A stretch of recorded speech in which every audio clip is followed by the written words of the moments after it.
นักบ้านนักเมี่ยงไปหยังเข่าลาดแรงแกงลาดหัวมันยังบ่หูจักไรคูดเข่าคูดน้ำของประเทศไทยมันบ่รู้จักแม้ตลอดทั่วฮอดเข่าเคิดฮอดน้ำเพราะฉะนั้นมันคนสัวคนซ้ำอย่าให้มันอยู่ในประเทศไทยของขี้ขาอัปปีจันไรอย่าให้มันหนักแผ่นดินไทยเอามันไปหาบักอันว่ามันสิไปใส่กระสร้างโคตรพอโคตรให้ทุกขั้นของชีวิตได้ไปต่อด้วยสินเชื่อจากธนาคารออมสินธนาคารออมสินเป็นลูกค้าเราเท่ากับช่วยสังคม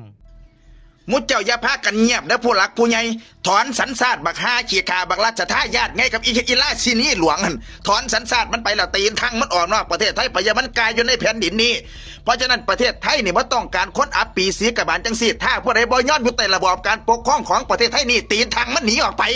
จะใส่มาอยู่ในประเทศไทยมันหนักบ้านหนักเมี่ยงไปหยังเข่าลาดแรงแกงลาดหัวมันยังบ่หูจักไรคูดเข่าคูดน้ำของประเทศไทยมันบ่รู้จักแม้ตลอดทั่วฮอดเข่าเคิดฮอดน้ำเพราะฉะนั้นมันคนสัวคนซ้ำอย่าให้มันอยู่ในประเทศไทยของขี้ขาอัปปีจันไรอย่าให้มันหนักแผ่นดินไทยเอามันไปหาบักอันว่ามันสิไปใส่กระสร้างโคตรพอโคตรแม่มันตัวปล่อยลองเลี้ยไปก็จังซุ่มโลหิงญานี่นะอย่าให้อยู่ในประเทศไทยในเมื่อว่าเขามาแล้วสิมาแบ่งแยกแผ่นดินไทยแม่นบักใดอีใดกระซังบักใดหน้าใดอีใดหน้าใดกระซังมันสิมาแบ่งแยกแผ่นดินของประเทศไทยขอให้ท่านจงสำเนียกไว้ว่านี่คือแผ่นดินของไทยมุเจ้าบ่ต้องไปใส่ใจมุเจ้าปลดถอนสัญชาติแล้วก็ตีนทางมันไปจะมาอยู่ในประเทศไทยเลยของจังสี่ผสมควรมาอยู่ในประเทศไทยมาสร้างความโกลาหลวุ่นวายสิมาแบ่งแยกแผ่นดินป้าโท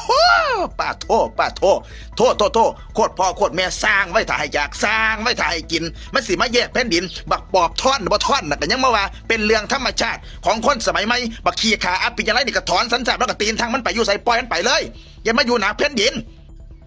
มุดเจ้าอย่าพากันเงียบนะผู้หลักผู้ใหญ่ถอนสันซาดบักฮาขี้ขาบักราชทายาทไงกับอีลาซินีหลวงถอนสันซาดมันไปแล้วตีนทั้งมันออกนอกประเทศไทยไปอย่ามันกายอยู่ในแผ่นดินนี้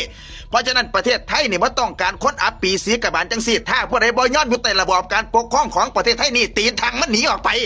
จะใส่มาอยู่ในประเทศไทยมันหนักบ้านหนักเมี่ยงไปหยังเข่าลาดแรงแกงลาดหัวมันยังบ่หูจักไรคูดเข่าคูดน้ำของประเทศไทยมันบ่รู้จักแม้ตลอดทั่วฮอดเข่าเคิดฮอดน้ำเพราะฉะนั้นมันคนสัวคนซ้ำอย่าให้มันอยู่ในประเทศไทยของขี้ขาอัปปีจันไรอย่าให้มันหนักแผ่นดินไทยเอามันไปหาบักอันว่ามันสิไปใส่กระสร้างโคตรพ่อโคตรแม่มันตัวปล่อยลองเลี้ยไปก็จังซุ่มโลหิงญานี่นะ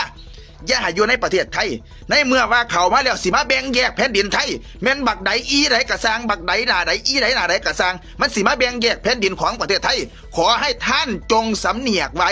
ว่านี่คือแผ่นดินของไทยมุเจ้าบ่ต้องไปใส่ใจมุเจ้าปลดถอนสัญชาติแล้วก็ตีนทางมันไปจะมาอยู่ในประเทศไทยเลยของจังสี่ผสมควรมาอยู่ในประเทศไทยมาสร้างความโกลาหลวุ่นวายสิมาแบ่งแยกแผ่นดินป้าโทโคตรพ่อโคตรแม่สร้างไว้ถ่ายอยากสร้างไว้ถ่ายกินมันสิมาแยกแผ่นดินบักปอบท่อนบ่ท่อนน่ะก็ยังมาว่าเป็นเรื่องธรรมชาติของคนสมัยใหม่บักขี้ขาอัปปิจังไรนี่ก็ถอนสัญชาติแล้วก็ตีนทางมันไปอยู่ใส่ปล่อยมันไปเลยอย่ามาอยู่หนักแผ่นดิน